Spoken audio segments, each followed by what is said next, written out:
নমস্কাৰ জনাইছোঁ সকলোকে। আজি মহাশিৱৰাত্ৰি, সকলোকে আন্তৰিক শুভেচ্ছা জ্ঞাপন কৰিছোঁ।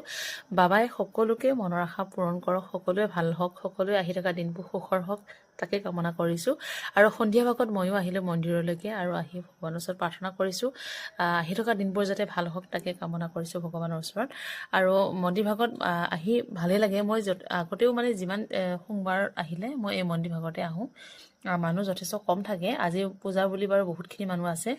দিনৰ ভাগতো মানুহ বহুত হৈছে আৰু ৰাতি এয়া মানুহ দেখিছে নহয়, আহি আছে, শৰাই লৈ আহি আছে মানুহবিলাকে। আৰু এফালে প্ৰসাদ বিতৰণ কৰি আছে, ধুনীয়াকৈ পায়স এনেকৈ বনাইছে, ভোগ দিছে আৰু সকলোকে।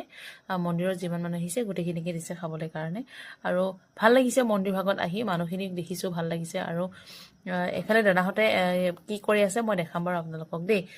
কিবা বনাই আছে, মই দেখাই আছোঁ।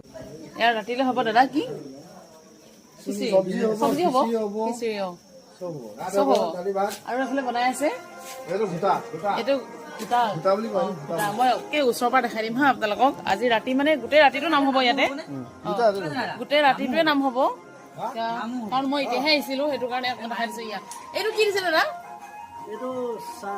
নহয়, এইটো ৰঙা ৰঙা হৈছে যে, সেইটোৱে ভাং নেকি? ৰঙা কাপোৰ বান্ধি দিয়া আছে ন, সেইটো হৈছে ভাং। এতিয়া ঘোটা বনাই আছে। এইফালে খিচিৰি হ'ব, চব্জি হ'ব, এনেকৈ হ'ব আৰু ভকতসকলে খাব। আৰু এইফালে ভক্তগণে কাম কৰি আছে বাৰু। এই আৰু অকণমান দেখাই দিলোঁ। মই যিহেতুকে এতিয়াহে আহিছিলোঁ, সেই আৰু যাওঁ আৰু এতিয়া বনাই আছে দাদাহঁতক অকণমান দেখাই দিছোঁ। দাদা কিবা ক'ব? চাই আছে যে আহিব। প্ৰসাদ মানে হৈয়ে আছে।